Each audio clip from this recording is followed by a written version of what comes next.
সত্যি এই ভিডিওটা যে আমি কোথা থেকে শুরু করব কিছুই বুঝতে পারছি না। কারণ এটা কিন্তু অনেক আগের একটা ভিডিও, বলতে পারো প্রায় ১ মাসের কাছাকাছি হয়ে গেল এই ভিডিওটা আমার গ্যালারিতেই পড়ে আছে। এডিট করার অভাবে আর পোস্ট করে হয়ে উঠছে না। তো তাই জন্য কোথা থেকে যে শুরু করব কিছুই বুঝতে পারছি না। তো আমার ছেলের জন্মদিনের কিছু মুহূর্ত আমি ক্যামেরাবন্দি করে রেখেছি। তো চলো সেটাই তোমাদের সাথে একটু শেয়ার করব।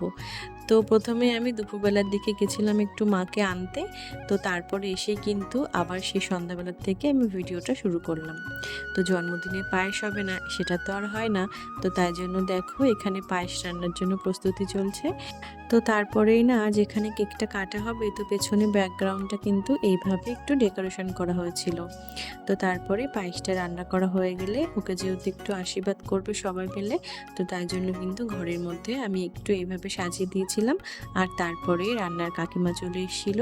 তো তারপরে কিন্তু ওনারা রান্নাবান্নাও শুরু করে দিয়েছিল। তো সন্ধ্যার টিফিন হিসেবে একটু চিকেন পকোড়া করা হয়েছিল। তো সেটা ভাজা হয়ে গেলে আমাকে কাকিমা বলল যে একটু টেস্ট করে দেখে বলো যে কেমন হয়েছে খেতে। সত্যি কথা বলতে খুব সুন্দর হয়েছিল কিন্তু পকোড়াগুলো খেতে।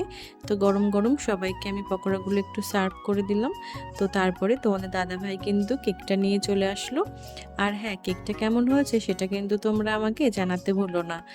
তো এবারে কিন্তু কেক কাটিং করা হবে, তো তার জন্য কিন্তু তোমাদের দাদাভাই সমস্ত কিছু গুছিয়ে দিচ্ছিল। আর জন্মদিনের মেনুতে ছিল কিন্তু চিকেন কষা আর কিন্তু বাসমতি চালের পোলাও। তো কেমন লাগলো সবাই জানাতে ভুলো না। টাটা সবাইকে।